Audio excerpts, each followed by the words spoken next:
Um, Alia, Alia udah klik record? Udah. Oke. Oke, monggo. Nazri. Monggo sekalian buka aja sih Mas ya. Uh, Oh udah direkam nih.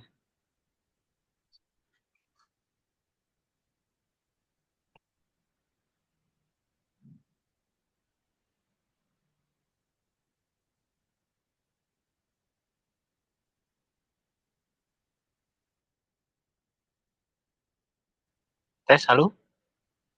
ya, Halo ya. udah kelihatan. Bismillahirrahmanirrahim. Assalamualaikum warahmatullahi wabarakatuh. Teman-teman, Ibu dosen, Ibu Tiara, dan teman-teman sekalian, izinkan kami dari kelompok 6 ingin mempresentasikan hasil kerja kelompok kami dengan judul analisis hutang dan modal kerja. Next.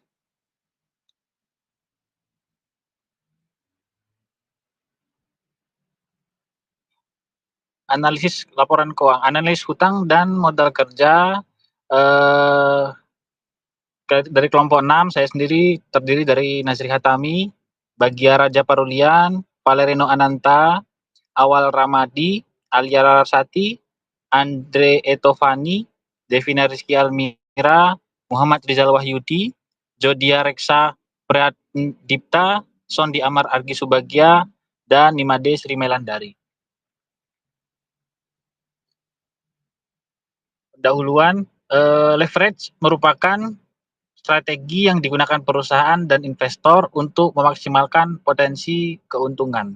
Terdapat 3 jenis leverage, yaitu operating leverage atau DOL, degree of operating leverage, dan kemudian financial leverage atau DFL, degree of financial leverage, dan kemudian combined leverage, gabungan antara operating dan financial. Dan modal kerja, kita tidak hanya menilai seberapa besar keuntungan yang dihasilkan perusahaan, tetapi juga memahami tingkat risiko serta kemampuan perusahaan dalam menjaga stabilitas keuangan jangka dan jangka panjang. Karena modal kerja dibutuhkan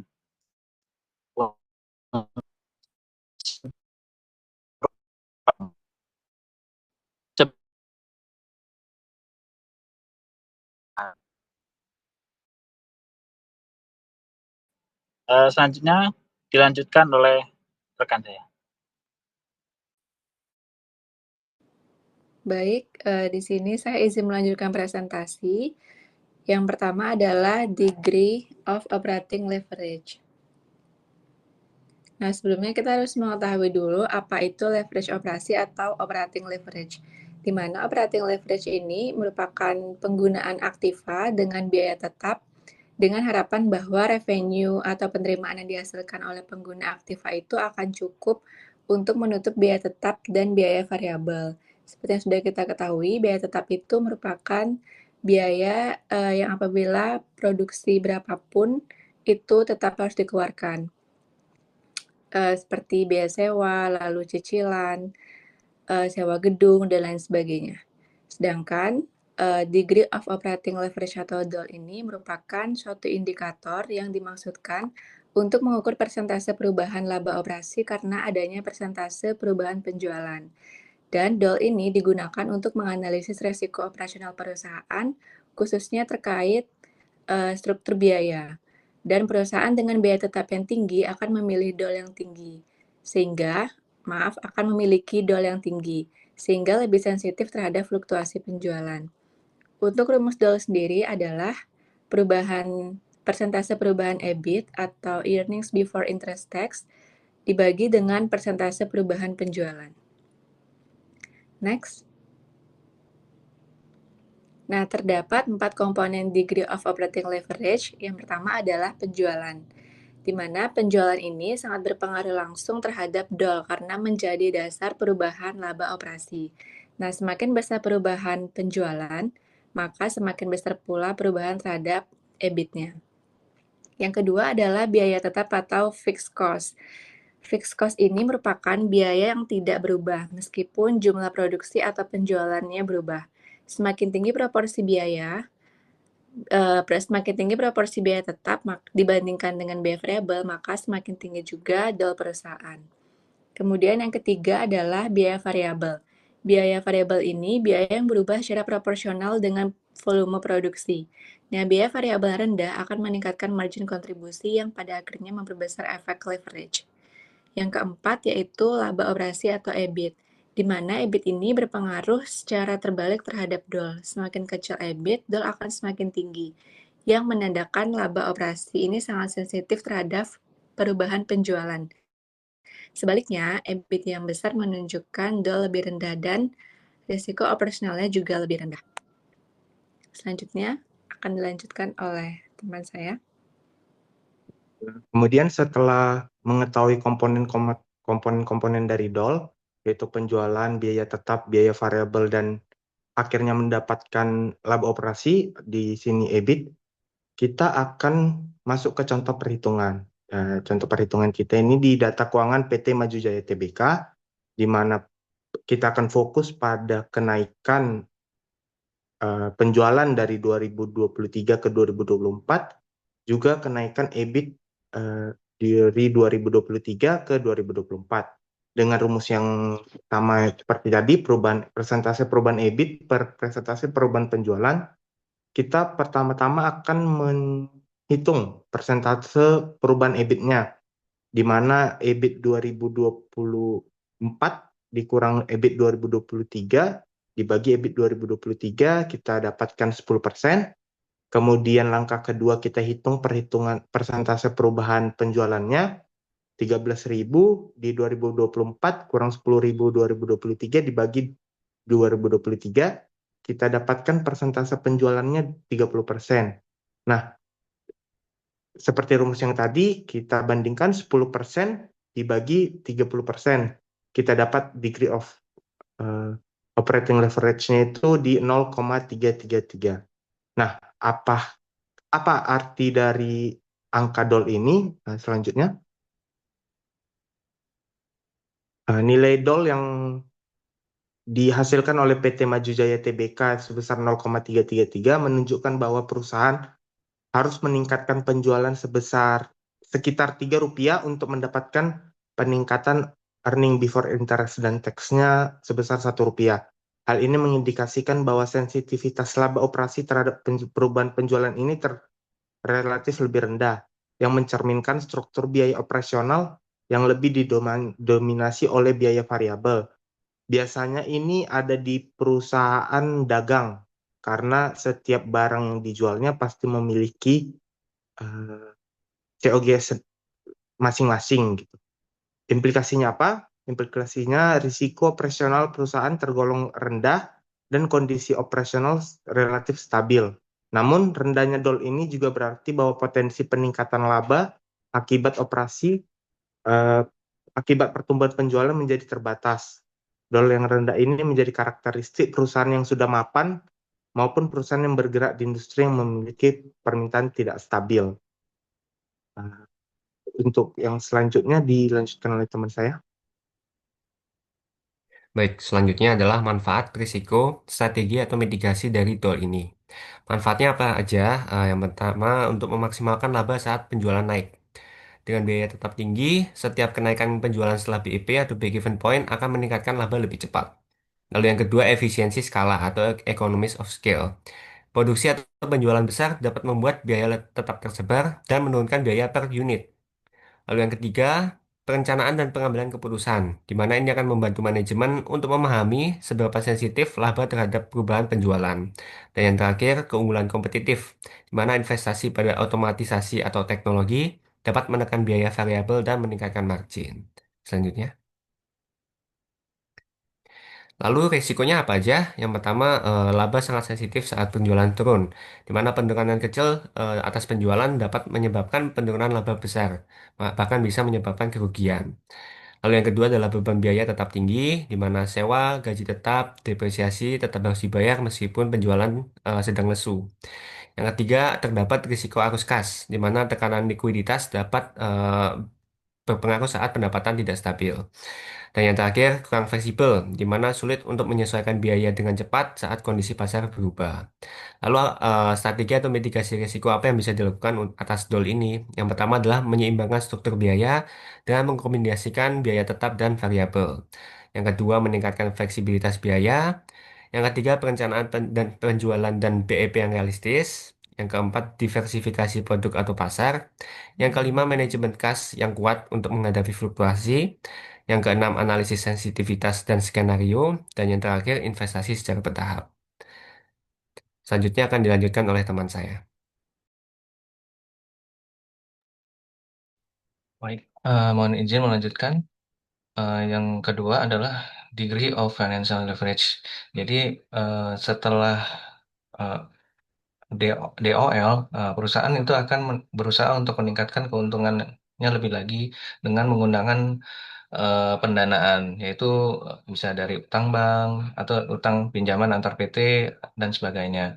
Nah, setelah pengaruh operating leverage berakhir, financial leverage mulai berperan melalui dana yang diperoleh pihak eksternal. Eh, tapi pinjaman ini juga menimbulkan kewajiban berupa biaya bunga, sehingga struktur modal menjadi lebih sensitif terhadap fluktuasi kinerja operasional. Untuk leverage keuangan sendiri didefinisikan sebagai penggunaan sumber dana yang memiliki beban tetap dengan harapan akan memberikan tambahan keuntungan yang lebih besar, sehingga akan meningkatkan keuntungan bagi pemegang saham atau memperbesar pendapatan per lembar saham dengan menunjukkan perubahan laba per saham, earning per share, sebagai akibat perubahan laba sebelum bunga dan pajak, earning before interest and tax atau EBIT. Nah, apa saja komponen dalam eh, financial leverage ini? Yang pertama adalah utang, pastinya adalah utang. Utang atau liabilities berbunga atau debt financing. Utang merupakan elemen sentral dalam financial leverage karena menjadi sumber pendanaan eksternal yang memungkinkan perusahaan memperoleh dana dalam jumlah besar tanpa harus menambah modal saham. Bentuk utang ini bisa berupa pinjaman bank, obligasi, promissory notes, atau instrumen pembiayaan lain yang mensyaratkan adanya pembayaran bunga. Kemudian selanjutnya ekuitas pemegang saham. Nah, ini adalah eh, ekuitas merupakan dana yang berasal dari pemilik atau investor yang menanamkan modal ke perusahaan. Dalam konteks financial leverage, ekuitas sering dikombinasikan dengan utang untuk menyusun struktur modal yang optimal. Rasio antara utang dan ekuitas akan mempengaruhi tingkat resiko finansial dan biaya modal perusahaan. Kemudian, komponen selanjutnya biaya bunga. Biaya bunga adalah pembayaran periodik yang wajib dilakukan perusahaan sebagai kompensasi atas penggunaan dana yang dipinjam. Nah, biaya ini termasuk dalam beban tetap, sehingga harus dibayarkan terlepas dari fluktuasi kinerja operasional perusahaan. Yang terakhir adalah laba operasi, EBIT, yaitu earning before interest tax. EBIT mencerminkan kemampuan perusahaan menghasilkan laba dari aktivitas operasional sebelum mempertimbangkan pengaruh struktur pendanaan. Dalam analisis financial leverage, EBIT digunakan untuk menilai kecukupan laba operasional dalam menutupi biaya bunga. Nah, kemudian bagaimana untuk menghitung DFL ini? Eh, Sebentar, slide sebelumnya. Nah, Eh, jadi degree of financial leverage ini adalah ukuran yang menunjukkan sejauh mana perubahan dalam laba sebelum bunga dan pajak akan mempengaruhi perubahan laba dan saham.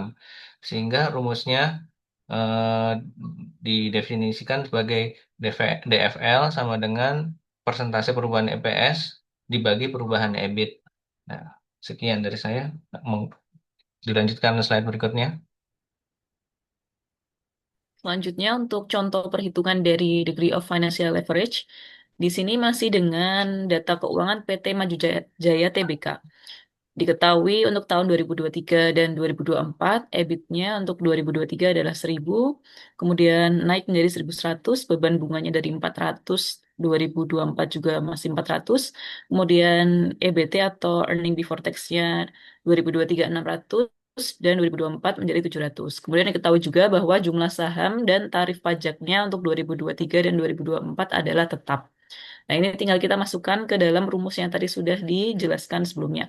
Yang pertama, kita bisa menghitung persentase dari perubahan EBIT-nya, yaitu 1.100 kurangi 1.000 per 1.000 dikali 100% dan mendapatkan angka 10%. Kemudian untuk menghitung EPS-nya, di sini karena tidak diketahui EPS tapi hanya diketahui EBT, namun dalam soal diketahui bahwa jumlah saham dan juga tarif pajaknya tetap untuk 2003 dan 2023 dan 2024, maka untuk perubahan persentase EBIT dan EPS-nya akan sebanding. Untuk perhitungan perubahan EPS-nya 700 min 600 per 600 kali 100% dan menghasilkan angka 16,67%. Kemudian dimasukkan ke dalam rumus mendapatkan angka 1,67. Next. Kemudian untuk interpretasinya, PT Maju Jaya Tbk pada tahun 2024 memiliki DFL sebesar 1,67. Artinya, setiap perubahan EBIT sebesar 1% akan menyebabkan perubahan laba per saham sebesar 1,7%. Hal ini mengindikasikan bahwa perusahaan menggunakan pendanaan berbasis utang sehingga laba pemegang saham menjadi lebih sensitif terhadap perubahan laba operasi atau EBIT. Semakin tinggi nilai DFL, semakin tinggi juga risiko keuangan yang ditanggung perusahaan. Apabila nilai DFL sama dengan 1, maka perusahaan tidak memiliki leverage keuangan atau bisa dikatakan bahwa perusahaan tidak memiliki utang. Kemudian untuk DFL lebih dari 1, mengindikasikan bahwa perusahaan memiliki hutang atau ada leverage keuangan sehingga resiko akan meningkat.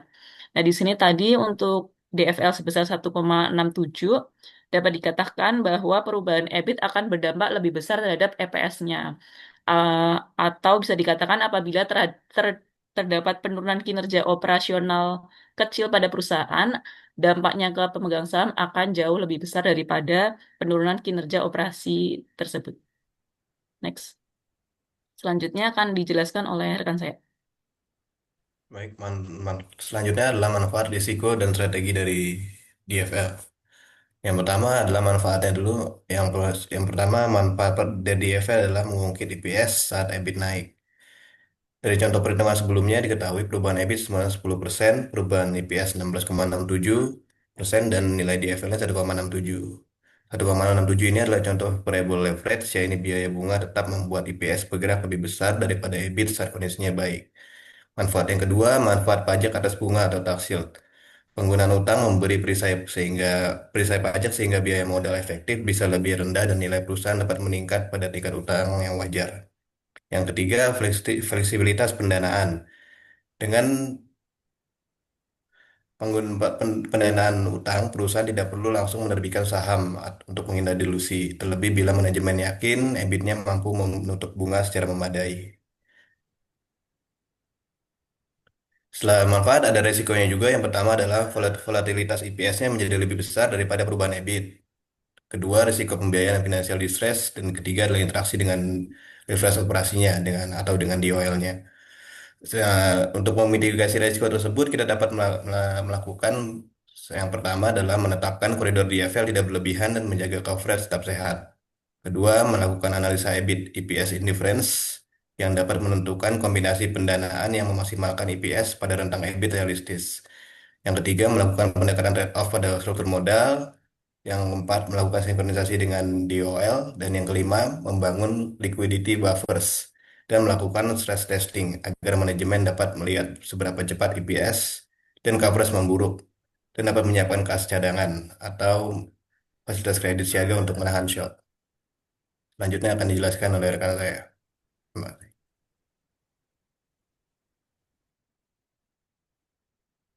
Ya, terima kasih. Selanjutnya saya akan menjelaskan terkait DCL atau Degree of Combined Leverage. Degree of Combined Leverage sendiri adalah suatu ukuran dalam analisis keuangan yang menunjukkan tingkat sensitivitas laba bersih atau earning per share terhadap perubahan penjualan. Singkatnya, DCL ini merupakan pengaruh gabungan dari leverage operasional dan leverage keuangan perusahaan. Nah, seperti yang tadi sudah dijelaskan oleh rekan-rekan saya, leverage operasional itu tadi penggunaan biaya tetap operasional seperti depresiasi, sewa, dan gaji tetap dalam struktur biaya perusahaan. Kemudian untuk leverage keuangan, itu penggunaan biaya tetap keuangan, khususnya beban bunga dari utang dan preferensi pembayaran dividen saham preferen. Untuk selanjutnya, saya akan menjelaskan terkait komponen dari DCL. Bisa next, Mas. Nah, komponen dan rumus dari DCL itu tadi dia gabungan dari DOL dan DFL. Jadi komponennya kalau untuk DOL tadi ada gaji manajemen, depresiasi, sewa aset, overhead tetap. DOL sendiri itu menunjukkan seberapa sensitif EBIT terhadap perubahan penjualan. Kemudian untuk DFL ada bunga pinjaman, dividen saham preferen.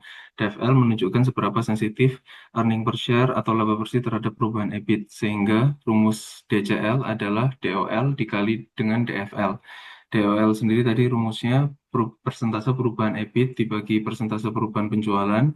Kemudian untuk DFL tadi persentase perubahan earning per share dibagi persentase perubahan EBIT.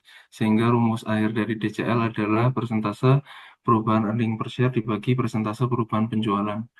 Untuk contoh perhitungannya akan dilanjutkan oleh rekan saya.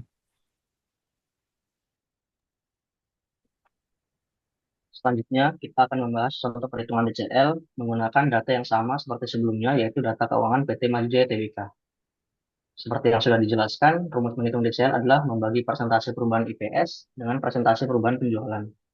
Berarti langkah pertama yang harus dilakukan adalah menghitung persentase perubahan IPS, yaitu dengan mengurangkan nilai EBIT 2024 dengan EBIT 2023 dibagi EBIT 2023 dikali 100%, maka hasilnya 16,67%. Pada perhitungan ini, data yang digunakan adalah data EBT karena diketahui nilai pajak dan saham tetap selama tahun 2023 hingga tahun 2024, sehingga nilai EPS sebanding dengan nilai EBT. Langkah kedua yaitu menghitung persentase perubahan penjualan, yaitu dengan mengurangkan penjualan 2024 dengan penjualan 2023 dibagi penjualan 2023 dikali 100%, dan didapat hasilnya sebesar 30%. Maka didapat nilai DCL yaitu sebesar persentase perubahan IPS 16,67% dibagi persentase perubahan penjualan sebesar 30% dan hasilnya 0,556. Selanjutnya, nah, interpretasi dari hasil perhitungan DCL sebesar 0,556 menunjukkan bahwa laba per saham atau IPS perusahaan PT Maju Jaya Tbk tidak terlalu sensitif terhadap perubahan penjualan. Artinya setiap perubahan penjualan sebesar 1% hanya akan menyebabkan perubahan IPS sebesar 0,556%. Kondisi ini mengindikasikan bahwa perusahaan memiliki risiko gabungan operasional dan keuangan yang relatif rendah, dengan struktur biaya dan pendanaan yang cukup stabil. Dampak fluktuasi penjualan terhadap laba pemegang saham juga terbatas. Dampak fluktuasi penjualan sehingga perusahaan cenderung memiliki kinerja keuangan yang lebih aman dan stabil, meskipun potensi peningkatan laba saat penjualan meningkat tidak terlalu besar.